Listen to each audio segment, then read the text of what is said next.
Okay, we are recording now. So আমাদের আজকের class হচ্ছে আমাদের কোয়ান্টিটেটিভ রিজনিং সিরিজের থার্ড ক্লাস, এবং আমাদের তোমার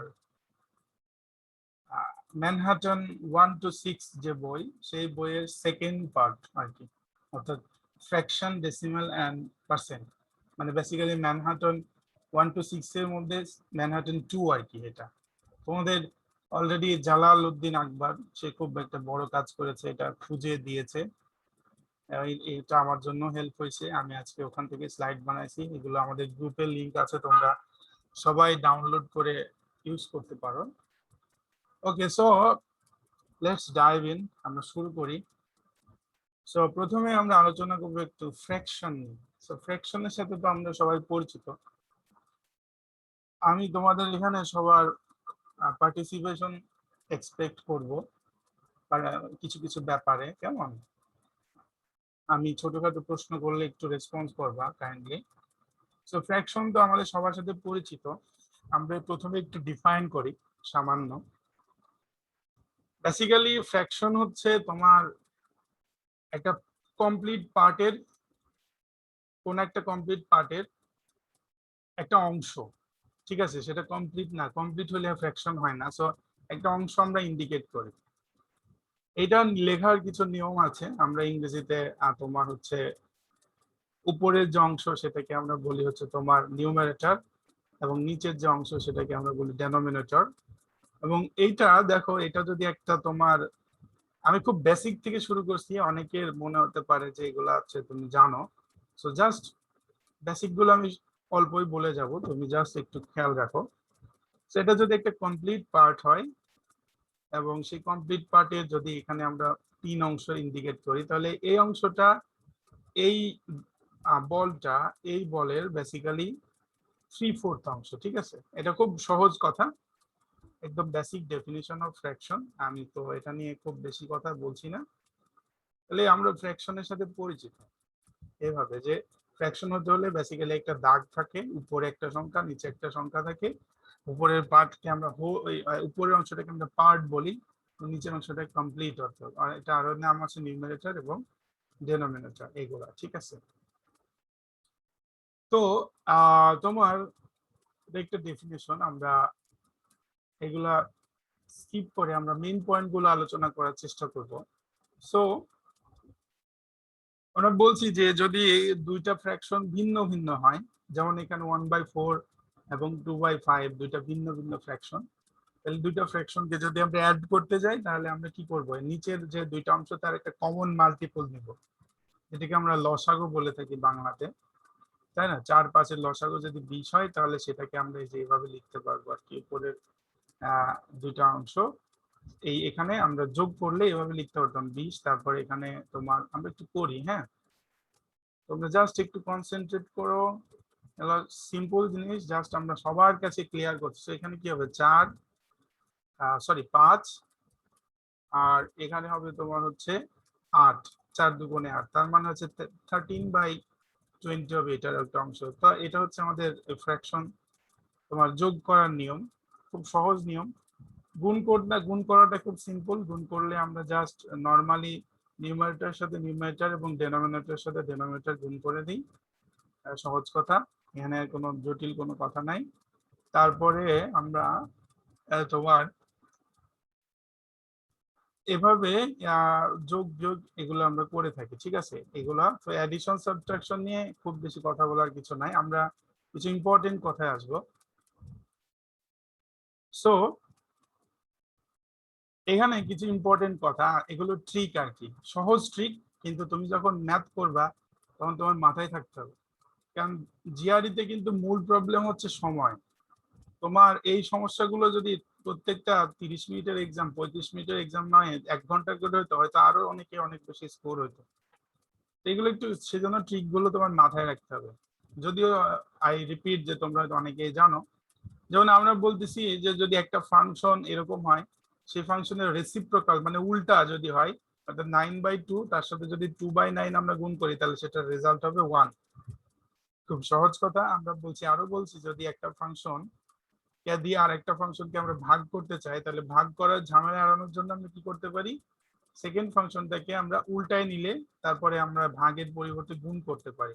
সো 3/4 ডিভাইডেড বাই 2/9 না করে আমরা 3/4 ইন্টু 9/2 করতে পারবো। সো গুণ করা আরো সোজা, নিউমারেটরের সাথে নিউমারেটর, ডেনোমিনেটরের সাথে ডেনোমিনেটর গুণ করলেই আমাদের গুণ হয়ে যায়। ঠিক আছে। সো তারপর আমরা বলছি যে তোমার হচ্ছে যে এগুলো ভাগগুলো আমরা এই যে এখানে কমপ্লেক্স ফাংশন আকারে লিখতে পারি আবার, সেটা আরেকটা সিস্টেম। সো কমপ্লেক্স ফাংশন নিয়ে লিখলে অবশ্যই একটু ডিফিকাল্ট, তবে কোনো কোনো ক্ষেত্রে এটা ইউজ হয়। সো এটা যদি আমরা এই যে 1/2 ডিভাইডেড বাই 3/4 এটাকে আমরা ওই আগের মতো লিখতে পারতাম, দ্যাট ইজ 1/2 ইন্টু 4/3 এরকম লিখতে পারতাম। তো সেটা না করে আমরা এরকম কমপ্লেক্স ফাংশন আকারে লিখতে পারি। তো কমপ্লেক্স ফাংশন আকারে যদি লিখি, পরবর্তী স্টেপ কি, এই যে এই অংশটা উপরে চলে যায় আর এই অংশটা এটার সাথে গুণ হয়। ঠিক আছে, ঠিক আছে, একদম সহজ কথা। তো এটা মাথায় রাখতে হবে তোমার, অর্থাৎ 2 আর 3 গুণ হলে 6 হবে আর 4টা উপরে চলে যাবে। সো 4/6 বেসিক্যালি দেখি এখানে কিন্তু একই ঘটনা করতো। সেগুলো হচ্ছে বিভিন্ন শর্টকাট, আর তোমাদের জাস্ট রিমাইন্ডার দেওয়া, এগুলো হয়তো তারপরে আমি যদি কিছু মিস করি এবং তোমার কাছে যদি মনে হয় যে পার্টিকুলার এই জিনিসটা আরেকবার বললে তোমার কাছে বেটার লাগবে, একটা ফ্র্যাকশন শেষ হয়ে গেলে, অর্থাৎ মনে করো আমরা ফ্র্যাকশন শেষ করলে তখন তুমি রেজান করো, আমি তোমাকে আবার এটা বুঝাই দেওয়ার চেষ্টা করবো পরবর্তী আলোচনা শুরু করার আগে। ওকে, সো এইটা হচ্ছে মোস্ট ইম্পর্টেন্ট টেকনিক এবং এটা জিআরইতে কোশ্চেন আসে। This is 3 star technique. Okay, so টেকনিকটা কি, যেমন তোমাকে বলা হলো যে হুইচ ফ্র্যাকশন ইজ গ্রেটার, 7/9 বড় নাকি 4/5 বড়। সো তোমার তাহলে কি করতে হবে, তোমার মনে করো যে ক্যালকুলেটর ইউজ করতে হবে যে 7/9 সমান কত এবং 4/5 সমান কত, ক্যালকুলেটর ইউজ করতে হবে। তো মনে রাখবা জিআরইতে তোমার ক্যালকুলেটর থাকবে একদম মানধাত্তা আমলের ক্যালকুলেটর একটা, অর্থাৎ তোমার মোবাইলেও এমন অনেক কিছু করতে পারো যা জিআরই ক্যালকুলেটরে হবে না। আমি মুদি দোকানে যে ক্যালকুলেটর থাকতো আগের দিনে ক্যাসিও একটা ছোট সাইজের ওরকম calculator. So we have to try to avoid the using calculator, যত কম ইউজ করা যায়, যেটা একদম পারবো না সম্ভব না তখন, কারণ ক্যালকুলেটর ইউজ করতে গেলে তোমার স্ক্রিনে আরেকটা জিনিস আনফোল্ড করতে হবে, লিখতে হবে, এতে অনেক সময় যাবে। তো অনেক বড় কিছু, যেমন মনে করে 5,000-কে যদি আমরা কিছু দিয়ে ভাগ করতে, 5,000 না, 5,000 তো ইজি, মনে করো যে 3,693 এরকম কিছুকে 3 বা 5 দিয়ে ভাগ করতে ইটস ডিফিকাল্ট, তখন ক্যালকুলেটর ইউজ করো।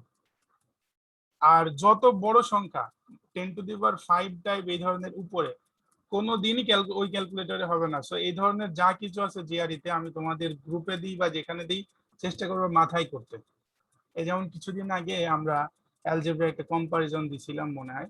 সো আমি বলছিলাম যে রেসপন্স করছিল যে তুমি এটা নিজে করবা, মানে একবার তুমি ক্যালকুলেটর দেখে নিলে তো তুমি আগেই বুঝে যাচ্ছ যে এটা বড় না ছোট, তারপরে তো তোমার মাথায় এটা ইজি মনে হবে, কিন্তু তোমাকে you have to use your brain, কারণ ওই ক্যালকুলেটর জিআরইতে থাকবে না। 10,000-এর বেশি কোনো কিছু মনে হয় যোগ বিয়োগ করতে পারবো না ওই ক্যালকুলেটর দিয়ে। সো 10⁴ এর মধ্যে যখন চলে যাবে তখন সেটা তোমার ক্যালকুলেটর ইউজ করা যাবে না, you have to use your brain. এটা খুব ভালো করে মাথায় রাখবে। সো যেটা বলছিলাম, যদি এরকম কম্পারিজন হয় যে দুইটা ফ্র্যাকশনের মধ্যে কোনটা বড়, সহজ নিয়ম হলো, শর্টকাট নিয়ম হলো ক্রস গুণন করবে, এখান থেকে এটা এবং এখান থেকে এটা ক্রস গুণন করব। তাহলে মনে করো এই ক্ষেত্রে যদি আমরা ক্রস গুণন করতাম তাহলে কি হতো, যে 5 × 7 = 35 আর 4 × 9 = 36। তাহলে ক্রস গুণন করার পরে যেটা বড় সেই ফ্র্যাকশনটা একটু বড় সামান্য, তার মানে এই 36 যেহেতু 35-এর চাইতে বড়, তাহলে 4/5 বড়, সহজ কথা। তাহলে এটা খুব সহজ, ইজিলি তুমি মাথায় করে ফেলতে পারবা এবং এটা তোমার করতে সময় লাগবে না। এবং তুমি প্রথম দিকে নিজের কনফিডেন্ট বুস্ট আপ করার জন্য তুমি এগুলো ক্যালকুলেটরে করে দেখতে পারো, ঠিক আছে, নিজেকে যে আসলে এগুলো কাজ করতেছে কিনা, এখানে ট্রিক্সটা কাজ করছে কিনা তোমাকে একটু টেস্ট করতে হবে না, তাহলে তুমি কনফিডেন্স পাবে কি করে।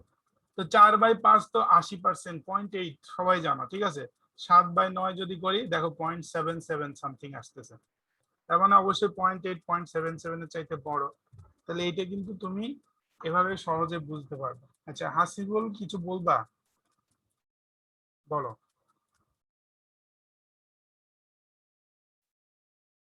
হাসিবুল তুমি কি ইন্টেনশনালি রেইজ হ্যান্ড করছো না অটোমেটিক্যালি রেইজ হ্যান্ড হয়ে গেছে?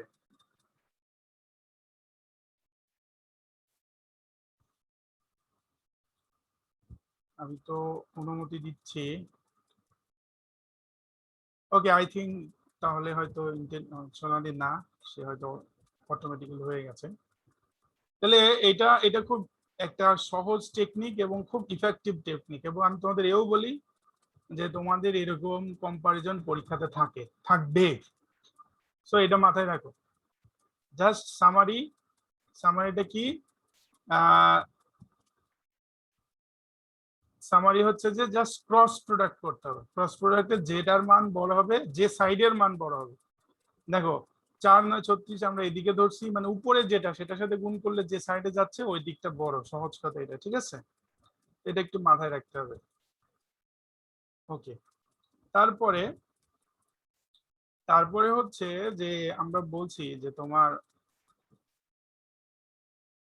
এই যে এখানে কিছু এক্সাম্পল দিচ্ছে যে তোমাদের কোনো ম্যাথমেটিক্যাল প্রবলেম করতে গেলে, ঠিক আছে, কোনো কিছু করতে গেলে সংক্ষেপ করে না অনেক সময় ফ্র্যাকশনকে স্মল করার জন্য। স্মল করার জন্য তুমি কি করতে পারবা? উপরের অংশ স্মল করে লিখতে পারো, মানে 25 কে 15 + 10 লিখতে পারবা, কিন্তু কখনোই নিচের অংশ লিখতে পারবা না। এটা লিখতে পারবা না, এটা ভ্যালিড না, এটা লেখা যাবে না, এটা লিখলে তোমার রেজাল্ট ঠিক আসবে না। সো আমরা মনে হয় এটার এক্সাম্পল রাখছি এখানে। নো রাখি নাই। আচ্ছা আমি তোমার জাস্ট একটু বলি, তারপরে একটু আমরা কোনো কিছু তো দাবি করলেই হলো না, এগুলো তো আমাদের একটু ভেরিফাই করতে হবে সামান্য। দেখো 15 + 10 25, 25কে 5 দিয়ে ভাগ করলে 5 হয়, একদম সহজ কথা। আমরা যদি এটাকে আলাদা করে লিখতাম 15/5, ঠিক আছে, 15/5 হতো 3, আর 10/5 হতো 2। তারপর ওইখানে কিন্তু তোমার 3 2 5ই আসতো, রেজাল্ট কিন্তু সেম, কোনো সমস্যা নেই। এখন চিন্তা করো এইখানে এটা মনে করো 5/25 ছিল, বেসিক্যালি 1/5 এটা, তাই না? এখন প্রথম কথা হলো এটা কি এভাবে লেখা যায় কিনা, যে 5/15 + 5/10 এরকম লেখা যায় কিনা? প্রথম কথা হলো এটা এরকম লেখা যায় না। তারপরে যদি মনে করো যে তুমি এটাকে লিখো এরকম, মানে না বুঝে, যেহেতু এটা ভ্যালিড না কেন সেটাই এক্সপ্লেন করা হচ্ছে। সো মনে করো তুমি লিখলা এরকম যে 5/15 + 5/10, তাহলে কি আসলো? 1/3 1/3 + 1/2। তোমার আসার কথা ছিল হচ্ছে 1/5, এখন কি আসবে? লসাগু করো 6, 6 করলে এখানে আসে তোমার কত আসে? 2, এখানে আসে 3, মানে 5/6। দেখো একদম মানে জগা খিচুড়ি হয়ে গেছে। বেসিক্যালি এইখান থেকে এটাই তো হবে না, কিন্তু এটাই আমরা ইন্ডিকেট করছি যে এই কাজ করা যাবে না কখনো। অর্থাৎ একটা ফাংশনকে তুমি যতই সিম্পলিফিকেশন করতে যাও না কেন, যা করবা উপরে করবা, মানে ছোট অংশ করলে কখনোই নিচের অংশে ডেনোমিনেটরে এগুলো করা যাবে না। এটা স্ট্রিক্টলি আমাদের একটা রিমাইন্ডার মাথায় রাখতে হবে। ওকে, এরপর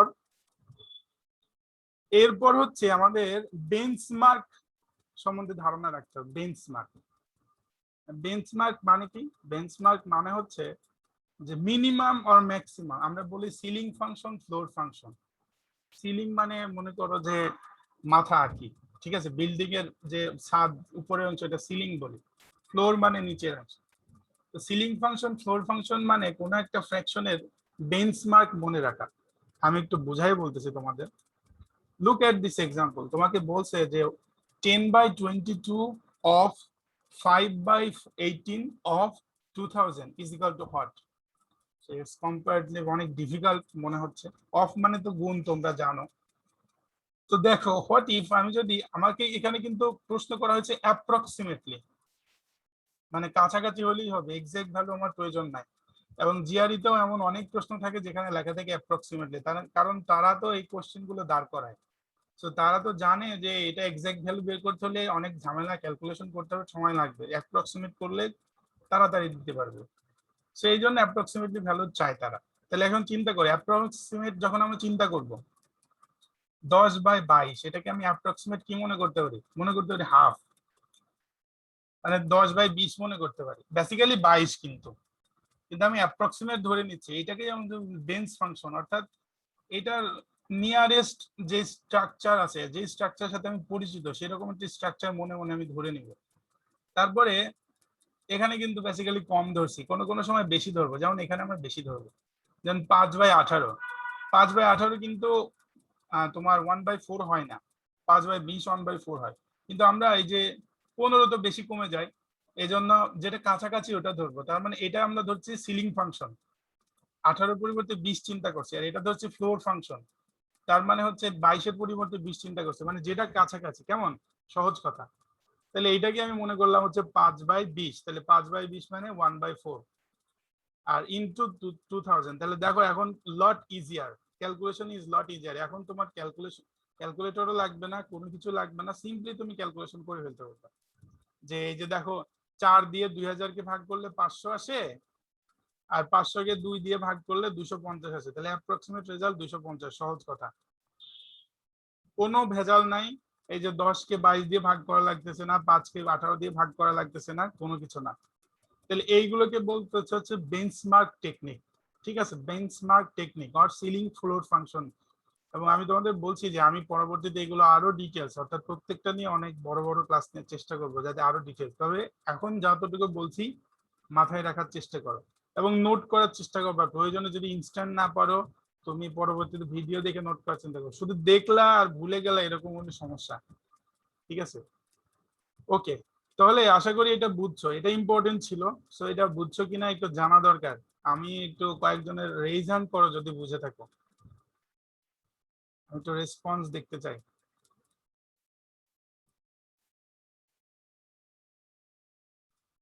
একজন, দুইজন, তিনজন। ওকে, ওকে, ওকে, থ্যাংক ইউ। আমি মনে করি তাহলে বুঝছো তোমরা। ওকে, তাহলে আমরা এতটুকু ছিল আমাদের ফ্র্যাকশন নিয়ে কথাবার্তা, এতটুকু। তাহলে ফ্র্যাকশনের স্লাইডে তোমরা যারা রেইজ হ্যান্ড করছো তারা লোয়ার হ্যান্ড করে ফেলো। তারপরে নতুন করে যা যা বললাম, যে কয়টা কথা বললাম ফ্র্যাকশন নিয়ে আজকে, যেহেতু আমাদের এক ক্লাসে অনেক কিছু আলোচনা করতে হবে। সো কারোর কোনো প্রশ্ন আছে কিনা? ফ্র্যাকশন রিলেটেড যা বললাম এগুলোর মধ্যে কিছু বুঝো নাই, বা কিছু আরেকবার বুঝালে ভালো হতো, এরকম কিছু? ওকে, আই থিঙ্ক যে প্রশ্ন নাই, যেহেতু আমি রেজাল্ট দেখছি না। তাহলে আমাদের পরবর্তী আলোচনা হচ্ছে ডেসিমাল। সো আমরা ডেসিমাল নিয়ে আলোচনা শুরু করব। This is our first slide of decimal. এই জিনিসগুলো আমরা আরো ডিটেলস আলোচনা করব, তাই এখন আমি কিছু বলছি না যেগুলো আসলে কি বোঝাতে চাচ্ছে। জাস্ট একটা ছবি এখানে আমরা মনে করি। সো ডেসিমাল বলতে আমরা কি বুঝি? প্রথম কথা, ডেফিনেশন, একদম বেসিক কথা।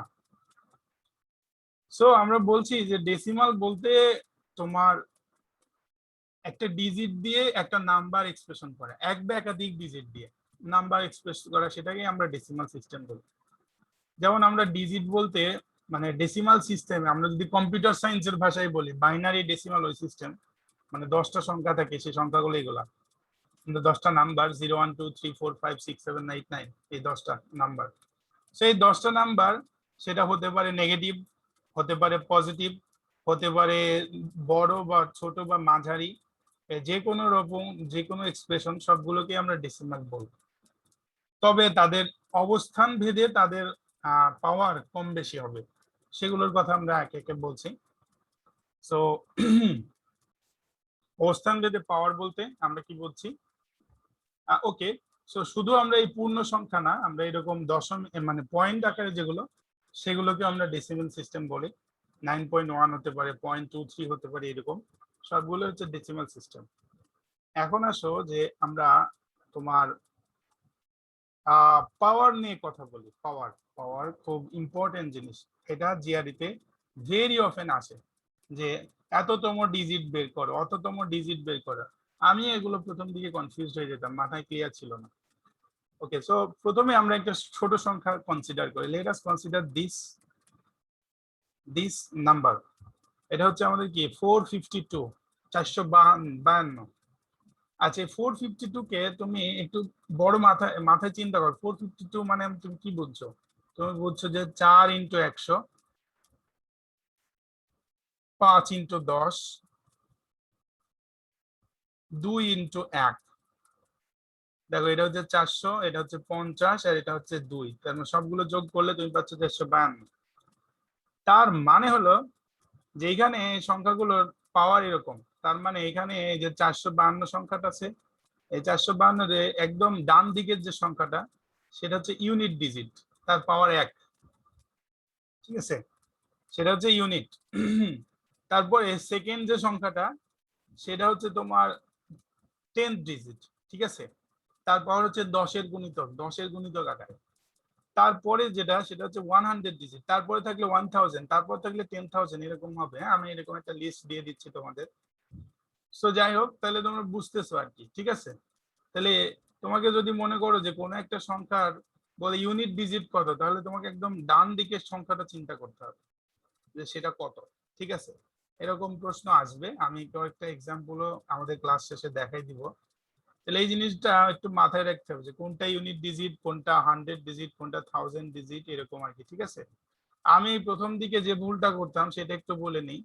আমি এই শুরু থেকে চিন্তা করতাম, মনে করো 452, তাড়াহুড়ো করে আনসার করতে হয় তো 20 মিনিটের মধ্যে, মনে করো আচ্ছা ইউনিট ডিজিট 4, ওকে 4 আনসার, বুম।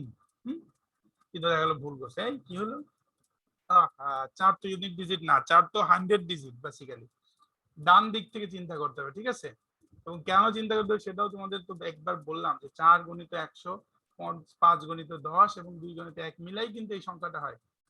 এইটাকে 100 ডিজিট মনে করলে তো 200 হতো, 500-400 তো হইতো না, তাই না? তাহলে এটা আমাদের একটু মাথায় ক্লিয়ার থাকতে হবে, এই ব্যাপারটা খুবই ইম্পর্টেন্ট। আমি বারবার বলছি খুব ইম্পর্টেন্ট, এটা আমাদের মাথায় ক্লিয়ার থাকতে হবে। ওকে, তো এটা হচ্ছে মোটামুটি একটা চার্ট। একটা সংখ্যা যদি এই এত বড় একটা সংখ্যা হতো 6925678910223.8347, এরকম যদি একটা সংখ্যা হতো, এত বড় একটা সংখ্যা, তাহলে সেই ক্ষেত্রে খুব ন্যাচারালি এটা হচ্ছে তার ইউনিট ডিজিট। এটা হচ্ছে 10, এটা 100, এটা 1000, এটা 10,000, এটা 100,000। আচ্ছা, এটা একটু ব্যাপার, তোমাদের এইগুলোর সাথে ইউজ টু হতে হবে। আমেরিকাতে, ইভেন বাইরের কোনো দেশে লাখ কোটি এই শব্দগুলো নাই। সো তোমার মাথা থেকে লাখ কোটি চিন্তাটা বাদ দিতে হবে, না হলে কিন্তু তুমি হিসাব ভুল করে ফেলবে।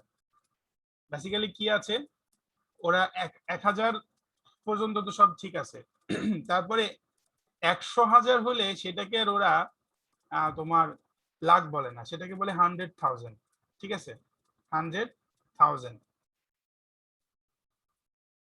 তাহলে 100,000 হলো। ঠিক আছে, এখন এই 100,000 যেটা, 100,000 এর যখন 10 গুণ হয় তখন সেটাকে তারা মিলিয়ন বলে। মানে আমরা যেটাকে বাংলায় 10 লাখ বলি সেটা তারা 1 মিলিয়ন বলে আর কি। ঠিক আছে, তারপর এই মিলিয়ন যেটা, এই মিলিয়নটা যখন তোমার 1000 মিলিয়ন হয়, চিন্তা করো, মিলিয়নটা 1000 মিলিয়ন, মানে মিলিয়নটা যদি 10 গুণ হয় তাহলেই তো আমাদের বাংলায় 1 কোটি হয়ে যাচ্ছে। কিন্তু এই 1 কোটির ওদের কোনো নাম নাই, 1 কোটির নাম হচ্ছে 10 মিলিয়ন, সিম্পলি 10 মিলিয়ন, এতে কোনো বিশেষ নাম নাই। ঠিক আছে, কিন্তু 100 মিলিয়নও যদি হয় সেটারও কোনো নাম নাই, সেটা 100 মিলিয়ন। মানে বাংলাতে যেটা 10 কোটি সেটারও কোনো নাম নাই।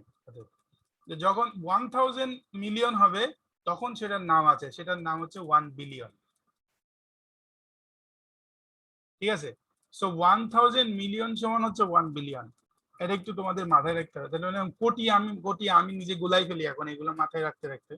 তারপরে একটু তোমাদের জন্য চিন্তা করি, মনে করো যদি এখানে 10 মিলিয়ন সমান 1 কোটি হতো, তাহলে 100 মিলিয়ন সমান 1000 কোটি হতো, তারপর তারও 10 গুণ, মানে 10,000 কোটি সমান 1 বিলিয়ন, সহজ কথা। ঠিক আছে, 10,000 কোটি সমান 1 বিলিয়ন।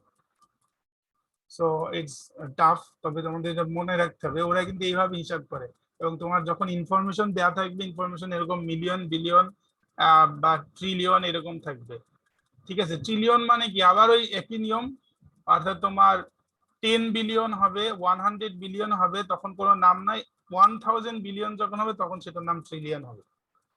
এত দূর প্রয়োজন হয় না, বেসিক্যালি বিলিয়ন পর্যন্তই প্রয়োজন হয়। আমি এখন পর্যন্ত কোনো সংখ্যা দেখি নাই আমি এতদিন ধরে জিআরই প্র্যাকটিস করতেছে যে ট্রিলিয়ন নাম্বার আছে, তবে বিলিয়ন থাকে, সেটা মাথায় রাখতে হবে। ঠিক আছে, আর আরেকটা সহজভাবে বলি, একটা সংখ্যার পরে 6টা শূন্য, 1 2 3 4 5 6 মানে মিলিয়ন, 1 2 3 4 5 6। আর যদি 9টা শূন্য থাকে, 1 2 3 4 5 6 7 8 9, তাহলে সেটা হচ্ছে বিলিয়ন। তো দেখো এই যে 3টা শূন্য মানে কি 1000, আবার 1000 গুণ হতে হয়, তাই না? তাইলে 1000 গুণ হতে হয়। ওকে, সো এই ডান দিকের গুলো তো আমরা সব বললাম, যেগুলো হচ্ছে বেসিক্যালি পূর্ণ সংখ্যা। কিন্তু এই দিকটা চিন্তা করো তো একটু, যেগুলো হচ্ছে দশমিক। দেখো দশমিকের ইমিডিয়েট পরের যে সংখ্যাটা, সেটা হচ্ছে 10th ডিজিট। তার মানে কি দশমিকের পরে কোনো ইউনিট ডিজিট নাই। দশমিকের আগে পূর্ণ সংখ্যার মধ্যে ইউনিট ডিজিট থাকে, কিন্তু পরে কোনো ইউনিট ডিজিট থাকে না। আমি একটু বুঝাই বলি তোমাদের। সো যতটুকু পারি সংক্ষেপে বোঝাচ্ছি আমি, কারণ এগুলো নিয়ে ডিটেলস ক্লাস নিতে হলে একটাতেই 1-1.5 ঘন্টা ক্লাস নেওয়া যাবে এক টপিকেই। আমি নিব সেগুলো একদিন ইনশাল্লাহ ভবিষ্যতে, তবে আপাতত জাস্ট কমপ্লিট করে যাই। আমি একটু বুঝাই যাই সিম্পলি। দেখো আমরা এই 12 মনে করে একটা সংখ্যা, এটা কি কি বলছিলাম, 1 × 10 প্লাস 2 × 1, তার মানে 12। সো 2 ছিল আমাদের একক সংখ্যা। এটার পরিবর্তে আমি যদি মনে করি 0.2 বলি, 0.2 বলি, তাহলে মানে বেসিক্যালি কি, বেসিক্যালি হচ্ছে 2 × 10⁻⁻1, তাই না? 2/10 মানে 0.2। তাহলে চিন্তা করো এই সংখ্যাটার সাথে কিন্তু 1 গুণ নাই এখানে, বরং 10 গুণ আছে। সেটা নেগেটিভ আকারে, কিন্তু 10 গুণ আছে। তার মানে দশমিকের পরে ইমিডিয়েট পরে যেটা আসে সেটা হচ্ছে 10th নাম্বার, ইউনিট নাম্বার নয়। তার মানে এদিকে ইউনিট নাম্বার বলে কিছু নাই, প্রথমটাই 10, তারপর 100, তারপর 1000, তারপর 10,000। I think it is clear. না হলে প্রশ্ন করবা ক্লাস শেষে, অথবা তুমি ভিডিওতে আবার দেখবা। তবে আমি মনে করতেছি আমি যতটুকু পারি ক্লিয়ার বলার চেষ্টা করতেছি। ওকে, এরপরে হচ্ছে তোমার এই ডেসিমেলে জিরো অ্যাড করা, এগুলো তোমার জানো, এগুলো নিয়ে ডিটেলস বলবো না। অর্থাৎ এই যে পরবর্তীতে জিরো অ্যাড করা যায় যত ইচ্ছা, কিন্তু আগে অ্যাড করা যায় না, তাই না? অর্থাৎ মনে করো 3.606 যা 60 তা 6 এই সবটা, কিন্তু 7.1 এবং 7.01 কিন্তু এক না। তার মানে সংখ্যার আগে ইচ্ছা করলে জিরো অ্যাড করতে পারবো না, পরে যত ইচ্ছা অ্যাড করতে পারবো, সেটা বলতেছে এখানে আর কি। ঠিক আছে, ওকে। তারপরে হচ্ছে ডেসিমেলের পাওয়ার, এটা নিয়ে তো বললাম মোটামুটি। তো এখানে তোমরা ডিটেলস আলোচনা সব ব্যাপারে সবগুলো আমি স্লাইড দিয়ে রাখবো, তুমি প্রয়োজন হলে নিজে দেখে আমাকে প্রশ্ন করবো। আমি চেষ্টা করতেছি 11টার মধ্যে কমপ্লিট করার মিনিমাম, এর বেশি না, কারণ এর বেশি কথা বললে আমার নিজেরও ধৈর্য থাকবে না। সো এগুলা 10⁻³ দিয়ে গুণ করা মানে 3 ঘর আগায় যাওয়া, 10 দিয়ে গুণ করা মানে 1 ঘর আগায় যাওয়া, এগুলা সেগুলো আমি মনে করি তোমরা পারবে, এগুলো এত ডিফিকাল্ট কিছু না। এই যে এখানে দেখাইছে, এই যে এগুলা, এই বড় সংখ্যাটাকে আমরা এই বিভিন্ন ভাবে লিখতে পারি আর কি। ঠিক আছে, আচ্ছা, আমরা এগুলা একটু স্কিপ করলাম। এখন আসো, ওইখানে আমরা বেঞ্চমার্কের কথা বলছিলাম না?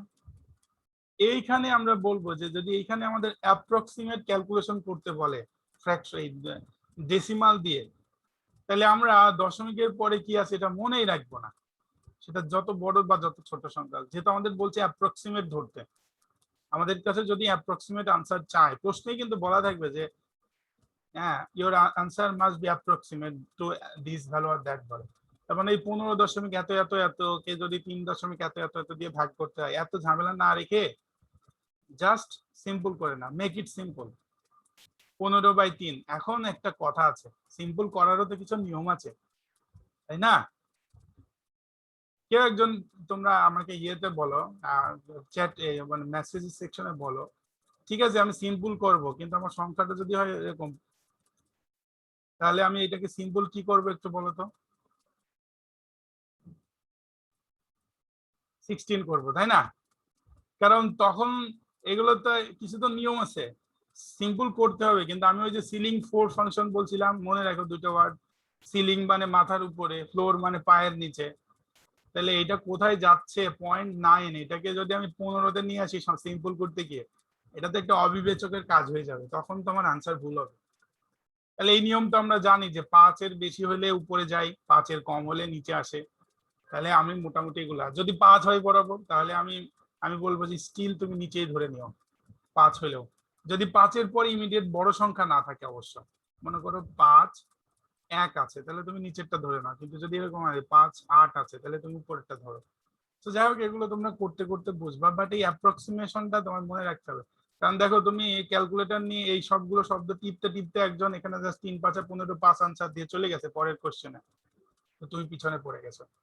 সেটা খুব ইম্পর্টেন্ট জিনিস তোমার মাথায় রাখতে হচ্ছে। টাইম এখানে আমাদের একটা খুব ইম্পর্টেন্ট ফ্যাক্টর। টাইমকে আমাদের প্রপার ইউটিলাইজ করার চেষ্টা করতে হবে যতটুকু সম্ভব।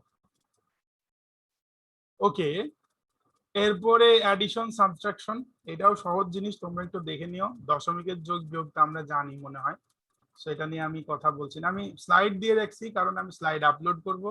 তো তোমরা এখান থেকে যদি মনে করো যে কিছু বুঝো না, আমাকে পার্সোনালি জিজ্ঞেস করতে পারো। কিন্তু আমি যখন স্লাইড করছি তখনই ভেবে রাখছি যে এগুলো নিয়ে বলবো, ওগুলো নিয়ে বলবো না। সো তোমরা এগুলো কি করো। ওকে, এখন আসো ডিভিশন করা, ভাগ করা, দশমিকের ভাগ, এইটা আরেকটা ভেজাল জিনিস। এইখানে তোমাকে সিম্পল করতে হবে, কিন্তু এইটা সিম্পল করাটা আগের সিম্পল করার মতো একরকম নয়। আগে তো প্রথমে একটা পূর্ণ সংখ্যা ছিল, তারপরে সংখ্যা ছিল, সেটাকে তুমি সহজে সিম্পলিফিকেশন করে ফেলছিলে। এখন যদি এমন হয় যে সংখ্যাটা এরকম যে 0.0045, 0.09, এখন তো সামনে কিছু নাই, তাহলে এটাকে তো তুমি সহজে সিম্পল করতে পারো। তখন যেটা কি করবা, মনে মনে গুণ করবা। কি দিয়ে গুণ করবা? যাতে করে যে কোনো একটা সংখ্যা, মানে মিনিমাম যে সংখ্যাটা আছে সেটা পূর্ণ সংখ্যায়, মিনিমাম সংখ্যা। আচ্ছা বলো তো, এখানে যে দুইটা সংখ্যা আছে 0.0045 এবং 0.09, কোনটা মিনিমাম, কোনটা ছোট? খুব সহজ, তাই না? বাট আমি একটু রেসপন্স চাচ্ছি, তোমরা যে মনোযোগী আছো, আমার কথা ঠিকঠাক শুনতেছো। কোনটা ছোট?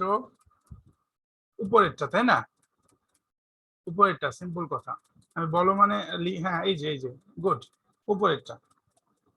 তাহলে এই মিনিমামটাকে যদি আমি কি করতে চাই, পূর্ণ সংখ্যা করতে চাই, তাহলে এই যে দেখো 10 20, এগুলো কিন্তু 10 এক নাই দশমিকের পরে। সো 10 20, সরি 10 20, সরি আস্তাগফিরুল্লাহ, 10 100 1000 10000, তার মানে 10 দিয়ে যদি গুণ করি তাহলে এটা পূর্ণ সংখ্যা 45 হবে। এইটাকে যদি 10 দিয়ে গুণ করি, মানে 10⁴ বেসিক্যালি, তাহলে এটা তো অতগুলো নাই। তাহলে এখানে 1 2 দুইটা পাওয়ার চলে যাবে, বাকি দুইটা পাওয়ার এখানে অ্যাড হবে। ঠিক আছে, তাহলে ওটা 45/900 হলো। এখন এটা ভাগ করা কম্পারেটিভলি অনেক ইজিয়ার, আগের চাইতে ইজিয়ার। ঠিক আছে, তুমি মাথায় মাথায় করে ফেলতে পারো চাইলে। কারণ এই দেখো 45 দোকানে 90 আর পাশে একটা শূন্য আছে, জিরো, বেসিক্যালি 1/20। কিন্তু এই সংখ্যাটাকে তো মাথায় মাথায় ক্যালকুলেশন করার জন্য অনেক বেশি ঘিলো ইউজ করা দরকার হবে, অনেক বেশি কনসেন্ট্রেশন করার ইউজ করার দরকার হবে। সো এই সমস্ত টেকনিক আমাদের মাথায় রাখতে হবে। ওকে, লেটস মুভ অন। ওকে, তারপর হচ্ছে ওকে, ডেসিমলের কিছু নাম আছে, রিপিটিং ডেসিমল, যেগুলো এই যে রিপিট করতে থাকে, মানে এই যে 0.2222 এইরকম। তো এটা বেসিক্যালি হয় নিচে 4 9 অথবা 11 থাকলে, সেগুলো নিয়ে আমরা পরবর্তীতে কখনো ডিটেলস বলবো। আর নন রিপিটিং ডেসিমল যেগুলো হচ্ছে তোমার এরকম, সরি নন রিপিটিং, হ্যাঁ এগুলো রিপিট করে কিন্তু সংখ্যাগুলো চেঞ্জ হয়ে যায়। যেমন ওইখানে আগের সংখ্যাটা কি ছিল, এই যে দেখো, মনে করো এটা 0.09, মানে চলতেই থাকবে 09090909 এরকম, কিন্তু এখন রিপিট হওয়া মানে যে 3.1416 চেঞ্জ হয়ে যাও, একের পর এক পরবর্তী সংখ্যাটা আগের সংখ্যার সাথে মিলতেছে না। সো এটাকে নন রিপিটিং বলতেছে। আর আমরা বলছি যে যদি থেমে যায়, ডাইরেক্ট একটা ভ্যালু চলে আসে, পার্টিকুলার একটা ভ্যালু, সেটা 1 3 4 যাই হোক, কিন্তু নির্দিষ্ট আর পরবর্তীতে চলে না, সেটাকে আমরা বলি টার্মিনেটিং ডেসিমাল। যেমন এই যে 0.2 0.47 0.375 এরকম কিছু আর কি। ঠিক আছে, সো এগুলো আমাদের মানে প্রশ্নে আসতে পারে যে what is the terminating decimal বা এরকম, তোমাদের এগুলো মনে রাখতে হবে। তবে এগুলো কম আসে, এত ইম্পর্টেন্ট না, এগুলো এত ইম্পর্টেন্ট না। এখন যেটা শিখাবো এটা খুব ইম্পর্টেন্ট টপিক। সো এটা নিয়ে ডিটেলস আসলে বলা যতটুকু পারি চেষ্টা করতেছি আমি। তবে তার আগে তোমরা আমার এটা বলো, আমি এখানকার যে প্রশ্ন প্রবলেমটা আছে সেটা সেটা বলার চাইতে আমি আমি নিজের মতো একটা এক্সাম্পল দিই, তারপরে আমি আচ্ছা কেউ কি আমাকে বলতে পারবা যে 3⁻19 এই সংখ্যাটার একক সংখ্যা মানে ইউনিট ডিজিট কত? আনসার দিতে পারবা কেউ? আমি তোমাদের 1 মিনিট সময় দিলাম, আনসার লিখো। 3⁻19 এই সংখ্যাটার ইউনিট ডিজিট কত?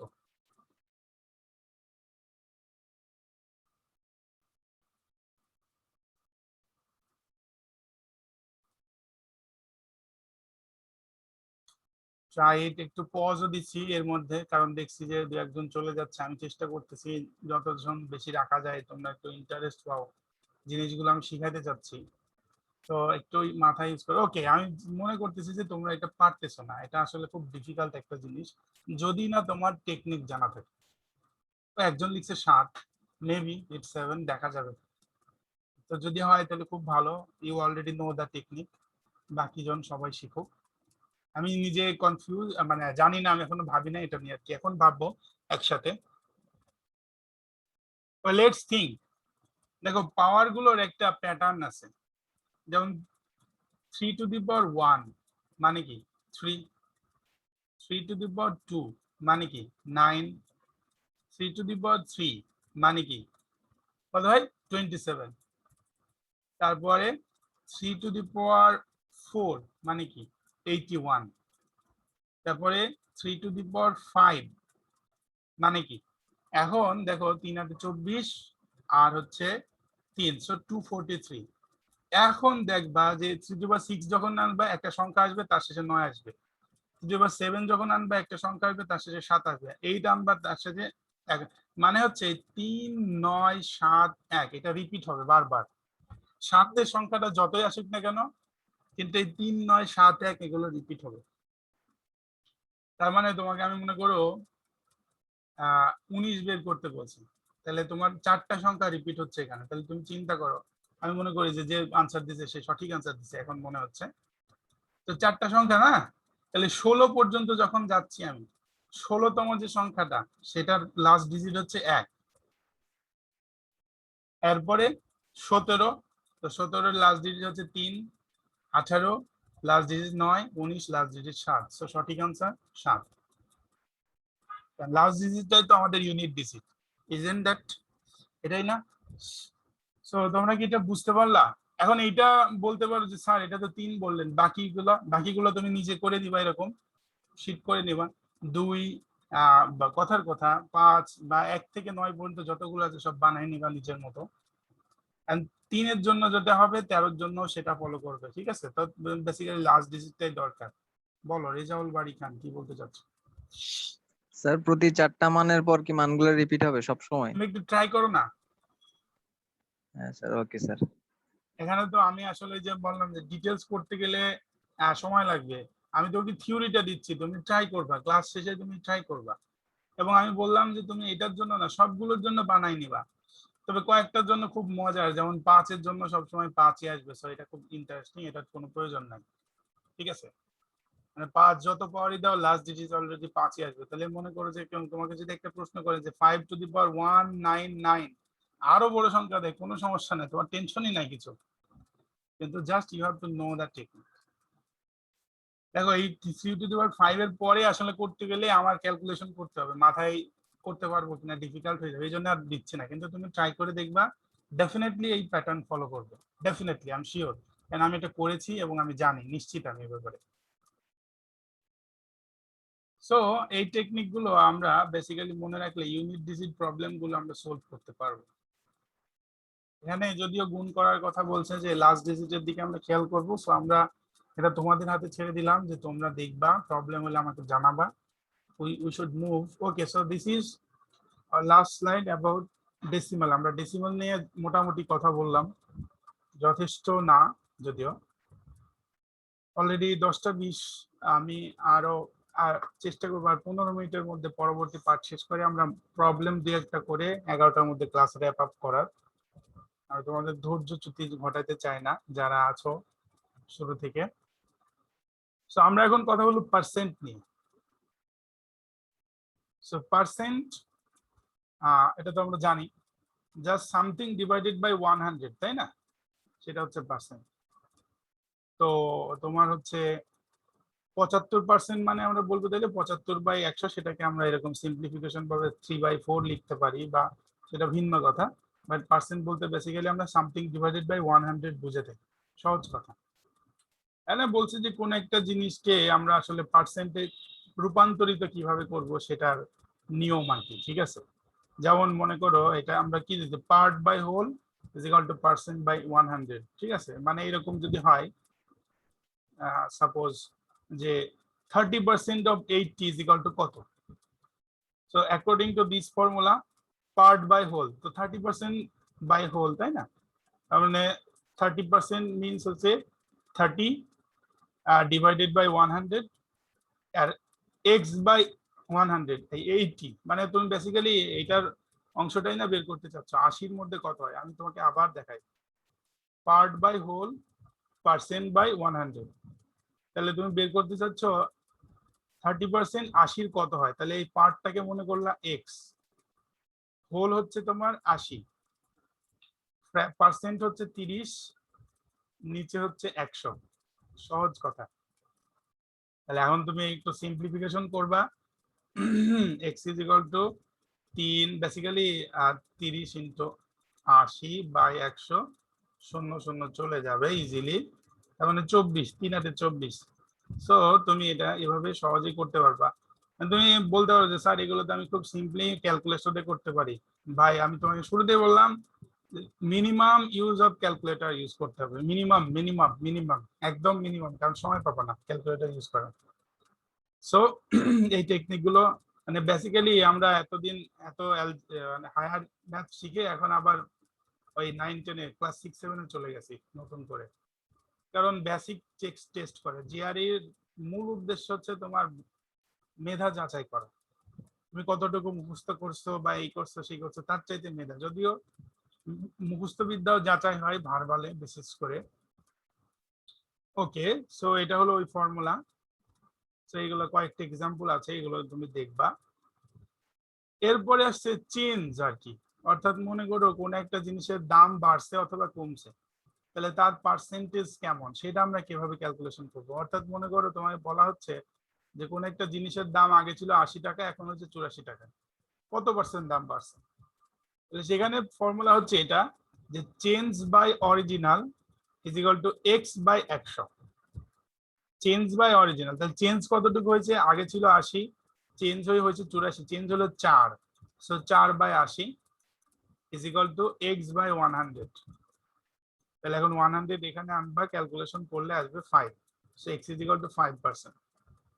যদি এগুলো সহজ, যে 80-তে 4 বাড়লে 100-তে 5 বাড়বে, এটা অনেক সময় এমনিই বলা যায়, কিন্তু আরো বড় বড় সংখ্যা আসবে যখন, তখন কিন্তু এভাবে এত ইজিলি বলা যাবে না। তো তখন তোমাকে এই ফর্মুলা ইউজ করতে হবে, যে change by original is equal to x by 100, এভাবে তোমার মাথায় রাখতে। আর মনে করো যে 80 এই এত সহজ সংখ্যা না বলে যদি মনে করো তোমার কিরকম বলতো যে 213 টাকা থেকে বেড়ে 219 টাকা হয়েছে, এখন করো দেখি মাথায় সহজে, এখন কিন্তু সহজে করতে ডিফিকাল্ট হয়ে যাবে।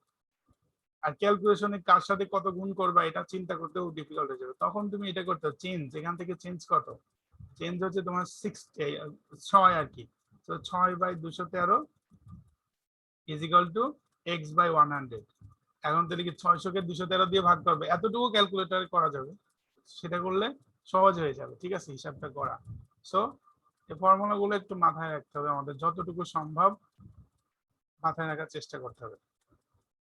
দেখো ইনিশিয়ালি যখন কেউ ক্লাসটা করবে না, আমাদের মনে করো কেউ ক্লাসটা করে নাই, তো আমরা সবাই ভার্সিটিতে পড়ি, এই ক্লাসের নাম শুনে কে কি বলবে, ফ্র্যাকশন ডেসিমেল এগুলো আবার কোনো জানার বিষয়? তো সহজ জিনিস, কিন্তু কিছু কিছু জিনিস ডিপে ঢুকলে তখন বুঝবা যে এর মধ্যে অনেক ব্যাপার থাকে, তুমি ইগনোর করলে আসলে এই জিনিসগুলা খুব মানে তোমাকে হার্ট করবে।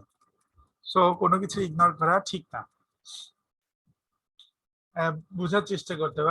এটা আরেকটা এক্সাম্পল, এই একই কথা, এখানে কমছে ওখানে বাড়ছিল, এখানে কমছে, এই যে ডিক্রিজ করছে আর কি বেসিক্যালি, ঠিক আছে? তো সেক্ষেত্রে কি হবে সেটা বলছে। তো এখানে আবার চেঞ্জ বাই অরিজিনাল যতটুকু কমবে সেটা মাথায় রাখতে হবে তোমার, ঠিক আছে? ওকে, এখন এখানে বলছে পার্সেন্ট চেঞ্জের সাথে অরিজিনাল চেঞ্জের যে ব্যাপার, সেটা একটা ব্যাপার। মানে একটু বোঝাই বলি,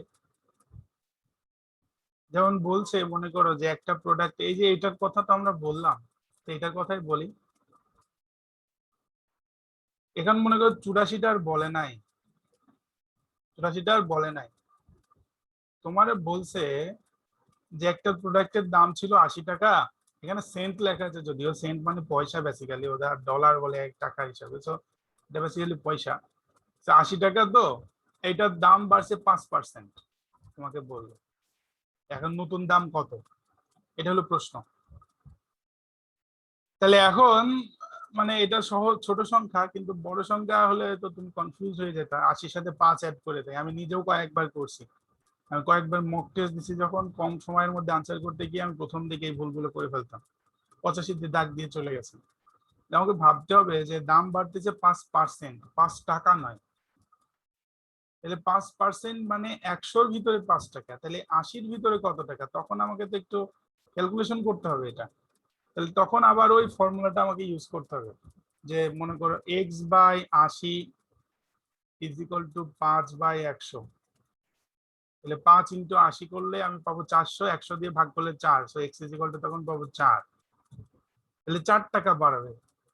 আর আগের দাম ছিল 80 টাকা, তাহলে নতুন দাম হবে 84 টাকা। তো এটা হলো নিয়ম, যে পার্সেন্ট চেঞ্জের সাথে পার্সেন্ট অফ অরিজিনাল, অরিজিনাল পার্সেন্টটাও আমাদের মধ্যে রাখতে হবে। উল্টা ভাবে সবসময় যে এটা থেকে এত বাড়লো বা এত কমলো না বললে, তোমাকে এরকম বলতে পারে যে এত পার্সেন্ট বাড়ছে বা এত পার্সেন্ট কমছে, নতুন দাম কত, এরকম বলতে পারে।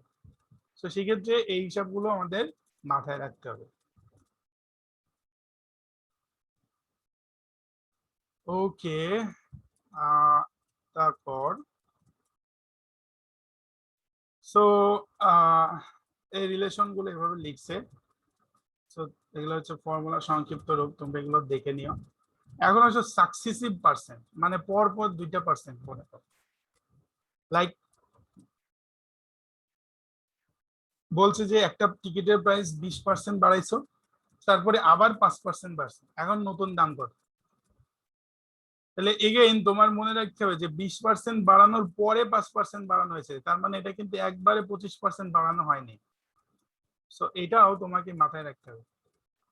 লাইক আমি শুরুতে যদি টিকিটের দাম ধরি 100 টাকা, তাহলে 20% বাড়ানোর পরে দাম হয়েছে 120 টাকা, তার আবার 5% বাড়েছে, তার মানে 100 টাকায় বাড়ে 5 টাকা, মানে 20 টাকায় 1 টাকা, তার মানে 120 টাকায় বাড়বে 6 টাকা। তার মানে নতুন দাম হচ্ছে 126, 125 কিন্তু না। হ্যাঁ, তোমরা ক্যালকুলেশন দেখো, এখানে দেওয়া আছে এই যে। তবে আমি 120-এর 5% যে 6 হয়, এটা সহজ জিনিস, কারণ 120-এর 5% মানে বেসিক্যালি 20 টাকায় 1 টাকা, 100 টাকায় 5 টাকা হওয়া মানে, তো সহজে বোঝা যায়। তাহলে আমাদের নতুন দাম হবে তখন 126 টাকা, 125 টাকা না। অনেক সময় এগুলো কি হয়, ভুল হয়ে যায় তাড়াহুড়ো করে করতে গিয়ে। ও আচ্ছা, আগে 20%, পরে 5%। ওরা খুব ঠিক করে কি করে জানো, এই আনসার গুলো শুরুতে রাখে। এই জন্য জিআরইতে আমি অনেক কিছু একবারে মাথায় থাকে না, তোমাদের আস্তে আস্তে বলবো আমি ইনশাল্লাহ। তো জিআরই নিয়ম হলো আনসার করতে হবে নিচের দিক থেকে, ই, তারপর ডি, তারপরে সি, তারপরে বি, তারপরে এ। কারণ ওরা যত ঝামেলা করে রাখে শুরুতে, কারণ যারা বেশি প্র্যাকটিস করে না, যারা নিয়ম কানুন জানে না, যারা অনভিজ্ঞ, তারা শুরু থেকে আনসার করার চেষ্টা করে। কারণ দেখা গেলো যে তোমার এই 126টা লেখা থাকবে ডিতে বা ইতে, এ বির মধ্যে 125 লেখা থাকবে। অনেক সময় শুরুতে দেখে আর নিচের দিকে মন যায় না, ওকে 125, নেক্সট নেক্সট নেক্সট, কারণ সবার তো তাড়াহুড়া আছে।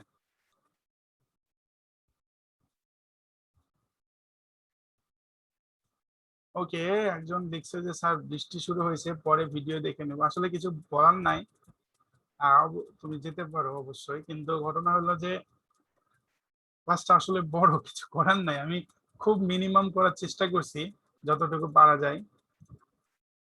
ওকে, আচ্ছা, ইন্টারেস্টের ফর্মুলা তোমরা দেখে নিয়ে আমি পরে একদিন আলোচনা করব তাহলে। তো পার্সেন্ট নিয়ে এগুলাই, আমরা 3টা ফর্মুলা একসাথে র্যাপ আপ করার চেষ্টা করি। জাস্ট খুব সামান্য কথা বলে আমরা ম্যাথে চলে যাব। মানে পার্সন, এই ফ্র্যাকশন, ডেসিমাল এবং পার্সেন্ট তিনটা পার্ট একসাথে। তাহলে আমরা দেখো এই জিনিসগুলো তো তোমরা সবাই জানো যে এই সবগুলো একই কথা, অর্থাৎ 1/4 মানে যা, 0.25 মানে তা, 25% মানেও তা।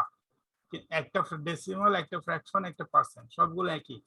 তাহলে এগুলো একটা থেকে আরেকটা চেঞ্জ করার কিছু নিয়ম আছে, এগুলো আর আমি তোমাদের বোঝাবো না, এগুলো সহজ নিয়মগুলো এখানে আছে, তোমরা দেখে নিও।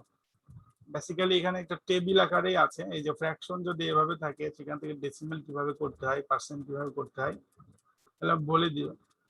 আর এখানে একটা শীট আছে, এই টেবিল আছে, টেবিলটা আমি স্লাইডের মাঝখানে আটাইতে পারি না বলে কোনায় দিয়েছি।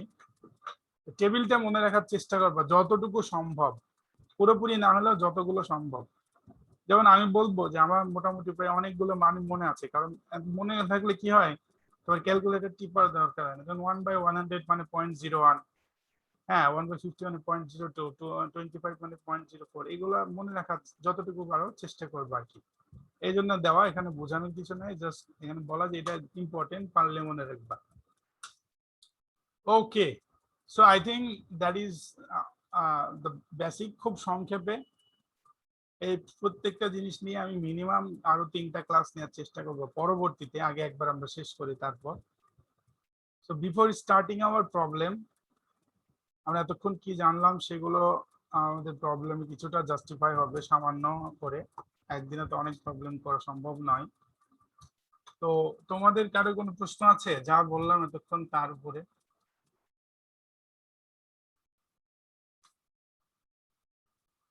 Going once, twice, okay, I think no. সবাই তাহলে শেষ করার দিকে মনোযোগী। প্রবলেমগুলো আমরা একটু করি, কারণ নিয়ম শিখে আমি যদি সেটা ইউটিলাইজ না করতে পারি একদম, তাহলে কিছুই হলো না। So please try to do something. কয়েকটা প্রবলেম আমরা করব, আগের মতোই রেসপন্স মেসেজে করবা, দু একজনের রেসপন্স দেখে তারপর আমি রেসপন্স করব।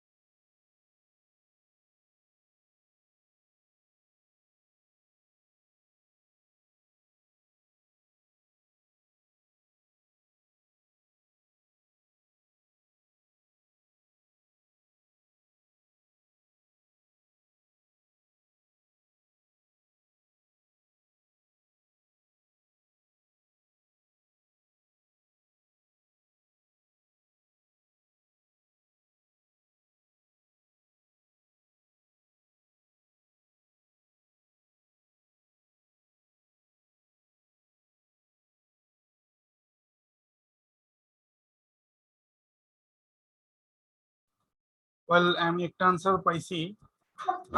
আমি চেষ্টা আশা করব যে তোমরা যত পারো সবাই পার্টিসিপেট করবা, তবে আমি দু একটা ভালো রাইট আনসার পাইলেই আমি এক্সপ্লেনেশনে চলে যাব।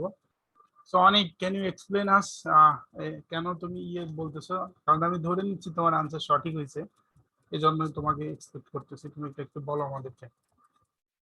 অনেক, রেজ ইওর হ্যান্ড ফার্স্ট, তাহলে তুমি উপরে চলে আসবে, আমি তোমাকে পাবো। ইয়েস, বলো। স্যার এখানে বলছে হচ্ছে 10% থেকে কম হবে, তো 300 এর 10% হচ্ছে 30, 30 থেকে কম, 500 এর 10% হচ্ছে 50, 50 থেকে কম, বাকিগুলা 10% থেকে 10% এর সমান, 250টা হচ্ছে 250, 10% হচ্ছে 25, সেক্ষেত্রে এটা সমান, সেজন্য স্যার ইয়ারএফ। আচ্ছা, তো সবাই কি বুঝতে পারলা সে কি বললো? ওকে, বেসিক্যালি সহজ এটা কিন্তু, তাই না? প্রশ্নটা একটু আমাদের বুঝতে হবে সিম্পল। আমি অনেকের কথাই আমি তোমাদের বলছি, জাস্ট একটু একটু সিম্পল করে। এখানে বলছে যে কোন সংখ্যার 10% 25-এর চাইতে, মানে 10%-এর চাইতে 25 কম হবে, মানে একদিকে 25 আর একদিকে এই সংখ্যাগুলো 10%। তাহলে 50-এর 10% বা 500-র 10% 50, সেটা 25-এর চাইতে বড়। 310% 30, সেটাও 25-এর চাইতে বড়। 250-এর 10% 25, সেটা কিন্তু আর বড় না, সেটা সমান হয়ে গেল। আর এগুলো তো সমান হবে, তার মানে আনসার হচ্ছে ইয়ানের। আশা করি সবাই বুঝতে পারছেন, খুবই সহজ। তো আমি একটু সিম্পল করে বলার চেষ্টা করলাম, কারণ আমাদের এখানে বেশি সবাইকে ক্লিয়ার করাই উদ্দেশ্য। নেক্সট, চেষ্টা করবো আনসার করতে যতটুকু সম্ভব, অ্যাটলিস্ট 2-1 জন, সবাই না হলে।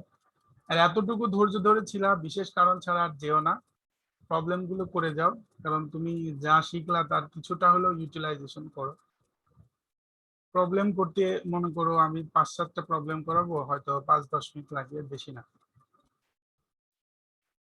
তো এখন নতুন করে কেউ যেও না, করতে পারো না পারো আরেকজন করুক, সেটা দেখে যাও, তাহলে ভালো।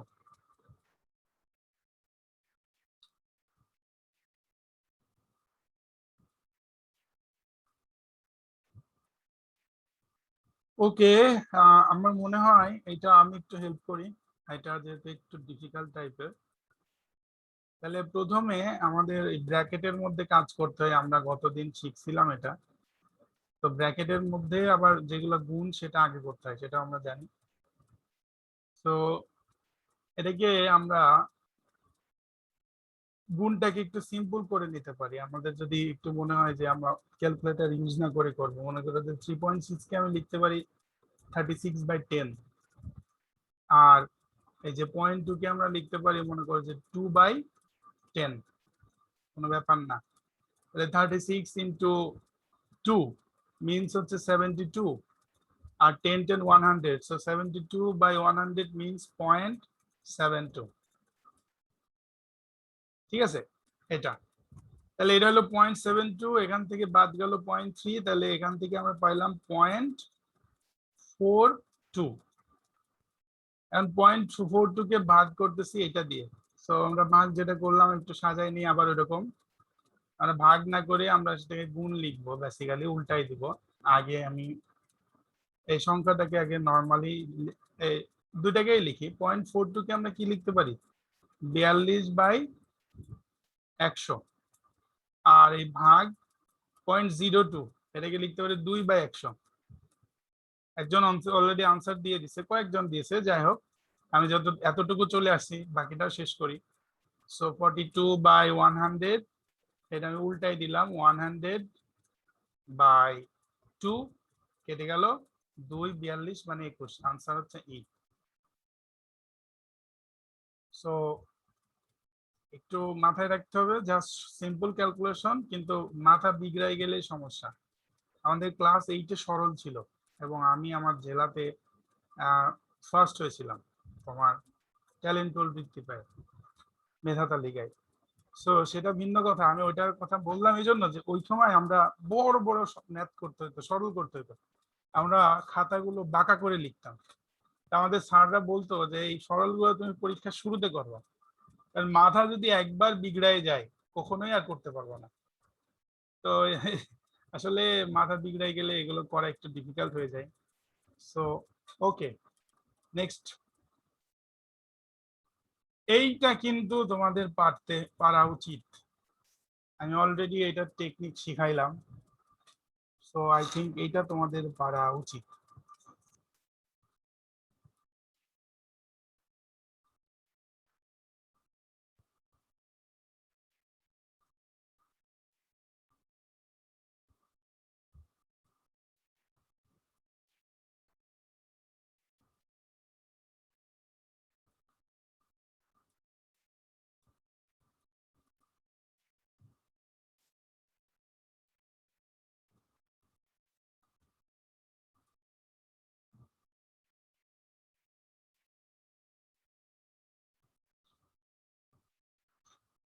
ওকে, আমি একটু হেল্প করি, আনসার না বলে দিয়ে।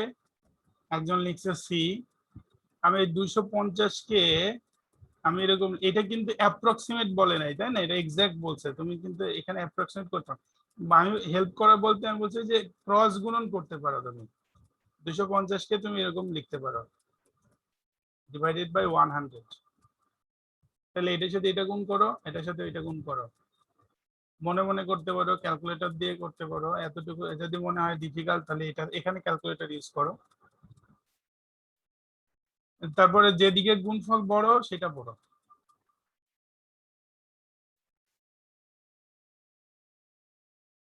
এইটা তো সহজ গুণ, 74900।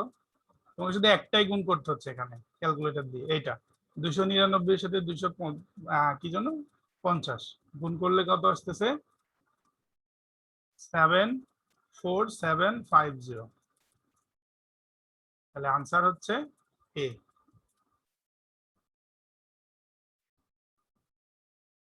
আসলে সময় কম, এই জন্য আমি তোমাদের বেশি ইয়ে করতেছি না, কিন্তু আই ওয়াজ এক্সপেক্টিং যে এটা তোমরা পারবা। এটা দেখা গেল যে সঠিক আনসার আসে নাই। তো একটু গিয়ার আপ করো, কয়েকটা প্রবলেমই তো। ওকে, নেক্সট প্রবলেম। আচ্ছা, এটা মনে হচ্ছে একটু ডিফিকাল্ট। এই মুহূর্তে তোমরা এটা ভাবার অবস্থায় আছো কিনা মানসিক ভাবে বুঝতেছি না। আচ্ছা, আমি এটা গ্রুপে দিয়ে দিব, তখন সলভ করো। এটা থাক আপাতত। আহ এটা করো, এটা এত ডিফিকাল্ট না, এত ভাবার লাগবে না। সো এটা করো।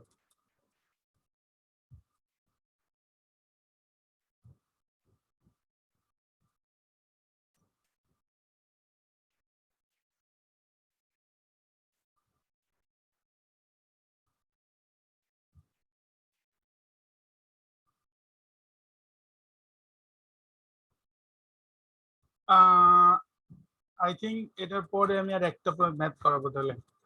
বাকিগুলো আমি গ্রুপে দিয়ে দিব, একে একে আপলোড করবো। তোমরা তখন তো রেসপন্স করো। ম্যাথমেটিক্সে তো ভালো রেসপন্স পাওয়া যায় আলহামদুলিল্লাহ। সেগুলো আমরা গ্রুপে রেসপন্স দিব। জাস্ট এইটা করো, এরপরে আর একটা, অথবা এটাই লাস্ট।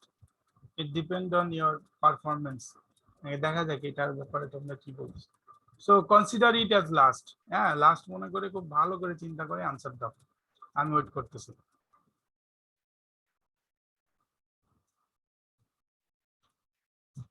আমি তোমাদের এই ব্যাপারে হেল্প না করি, তোমরা নিজেরাই করো, যেহেতু এটা আমি লাস্ট বলতেছি। সো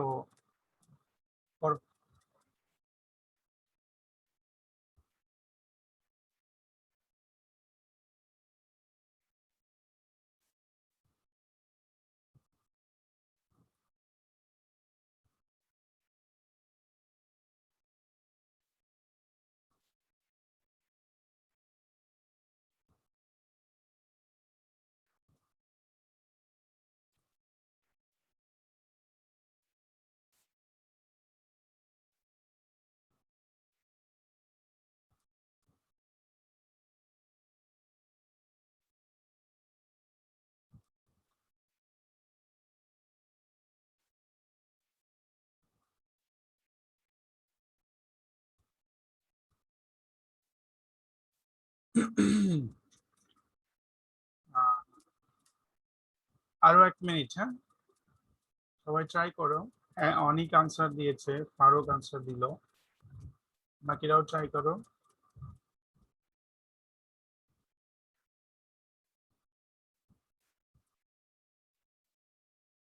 দেখছো যে এগুলো যতটা ইজি মনে হয় কিন্তু অতটা না। তো আমাদের এগুলো ব্যাপারে সিরিয়াসলি টাইম স্পেন্ড করতে হবে ইন ফিউচার।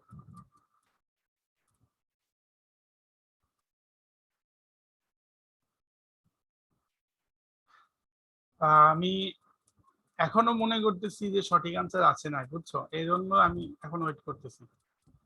তো তোমরা যারা আনসার দিয়েছো তারাও আরেকটু ভাবতে পারো, যারা দাওনি তারা একটু চিন্তা করো। This is our last problem. আজকে আমরা এটার পরে আর আলোচনা করবো না। কারণ আমি নিজেও আসলে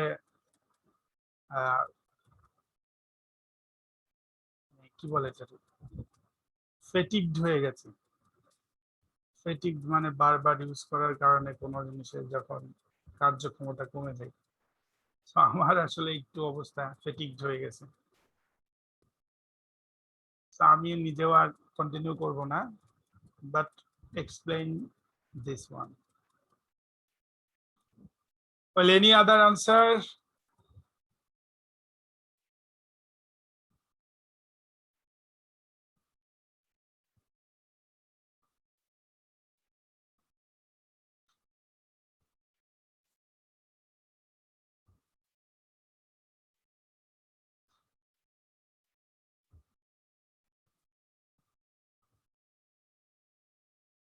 ওকে, করে দিই তাহলে।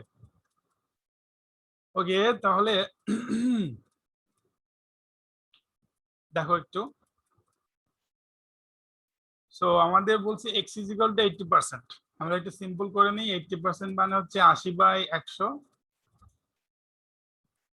না সরি 800 লিখতেছি কেন, 80/100, অথবা এটাকে আমরা বলতে পারি যে তোমার 8/10, অথবা আমরা বলতে পারি 0.8। সহজ কথা, একদম সিম্পল। তো এটা হচ্ছে x, তাহলে x স্কয়ার কত হবে? তো সহজভাবে মনে রাখতে পারো যে দশমিক কিছু হলে সেটা স্কয়ার, মানে 0 কিছু হলে সেটা স্কয়ার আরো কমে, বাড়ে না। তো 8 8 64, তো বেসিক্যালি এটা হবে 0.64। তাহলে তোমাদের প্রশ্ন করছে যে এই যে এক্স স্কয়ার যে কমে গেল এক্স এর চাইতে, তাহলে এক্স স্কয়ারের চাইতে কত পার্সেন্ট বড়? তাহলে পার্সেন্ট ক্যালকুলেশনের নিয়ম ছিল এখানে কার চাইতে বলছে, এক্স স্কয়ারের চাইতে, তাহলে এক্স স্কয়ার এখানে হচ্ছে অরিজিন, তাহলে পার্থক্য কত? 0.8 এবং 0.64। মনে মনে চিন্তা করো, এটা 80 আর এটা 64, তাহলে 64 80-র মধ্যে পার্থক্য হচ্ছে 16, তাহলে বেসিক্যালি পার্থক্য হচ্ছে 0.16।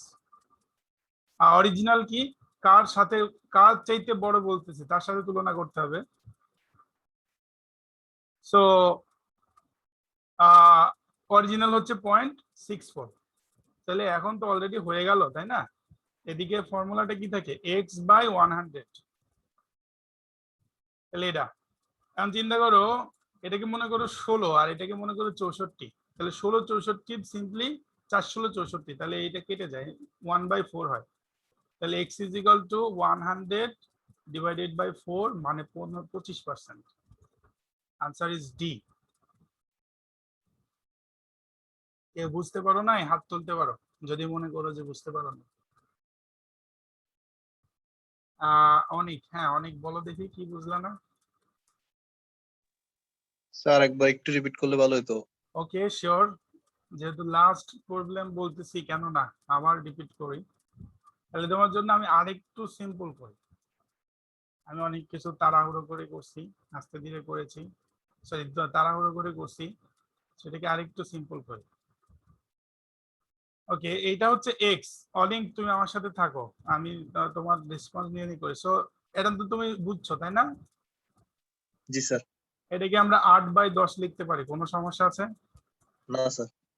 আচ্ছা, এক্স স্কোয়ার কে আমরা তাহলে 64/100 বলতে পারি, সমস্যা আছে কোনো? না স্যার। ওকে, কোনো সমস্যা। এখন আমাদের বলছে যে এটা যদি এক্স হয় আর এটা যদি এক্স স্কোয়ার হয়, তাহলে এক্স স্কোয়ারের চাইতে কত পার্সেন্ট বড় সেটা বের করতে। তাহলে প্রথমে পার্সেন্ট নির্ণয় করার ফর্মুলা ছিল হচ্ছে x/100 is equal to change by original. তাহলে চেঞ্জটা আগে আমার বের করতে হবে, না এই দুইটার মধ্যে পার্থক্যটা কতটুকু। পার্থক্য করতে হলে একই রকম বানাইনি আগে, এটা 8/100 পরিবর্তে এটা চিন্তা করি 80/100, যেহেতু এটার নিচে 100 আছে।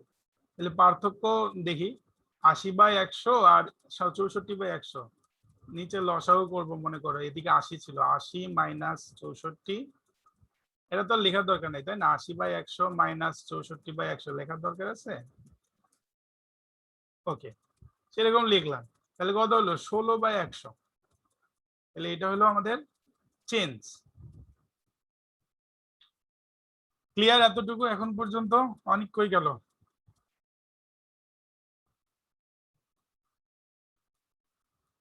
ওকে, আমার মনে হয় হয়তো নেটওয়ার্কের বাইরে চলে গেছে মেবি। যাই হোক, মেসেজে লিখুক কেউ, এতটুকু ক্লিয়ার এখন পর্যন্ত যে পার্থক্য, যে আমাদের চেঞ্জ যে 16/100 হয়েছে, ক্লিয়ার? ক্লিয়ার, ওকে ওকে ওকে, গুড। তাহলে আমরা এখন ওই চেঞ্জের জায়গায় লিখলাম 16/100, আর অরিজিনাল হচ্ছে আমাদের কত, যেটার সাথে তুলনা করতেছি কার চাইতে বড়, তার সাথে সেটাই না অরিজিনাল। তাহলে 64/100 হচ্ছে অরিজিনাল, 64/100। এটাকে আমরা ওই আগের মতো একটু সহজ করে নিই, 16/100 ইন্টু 100/64। এটা বেসিক্যালি আমরা করতেছি C/O। তো তাহলে 100 চলে গেল, 16 4 16 64, তাহলে C/O সমান পাইলাম 1/4। আর আমাদের ফর্মুলা যেটা ছিল সেই ফর্মুলাতে এই যে এখানে C/O এর মান হচ্ছে 1/4, তাহলে x ইজ ইকুয়াল টু 100/4 মানে 25%। ক্লিয়ার? কোনো সমস্যা আছে আর?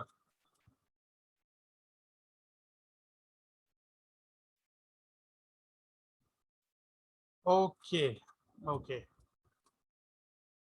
না স্যার ক্লিয়ার মানে কি, সমস্যা নাই নাকি বুঝো নাই কোনটা? অ্যাম্বিগুয়াস আনসার অনেক। ওকে, সমস্যা নাই স্যার। ঠিক আছে, so this is the end of today's class. আমার আরো অনেক প্রবলেম ছিল, আমরা গ্রুপে আলোচনা করবো একের পর এক, আশা করি। সো ভালো থাকো। এতক্ষণ পর্যন্ত 10 জন ছিলা, এটা আমার কাছে অনেক ভালো লাগছে। অন্যদিন দেখা গেলো শুরুতে অনেকজন থাকলেও শেষ পর্যন্ত 5-6 জন চলে আসে, তো সেক্ষেত্রে তোমরা কন্টিনিউয়াসলি ছিলা, আই অ্যাপ্রিসিয়েট দ্যাট। অ্যান্ড আমাদের ক্লাস এখানেই শেষ। আসসালামু আলাইকুম।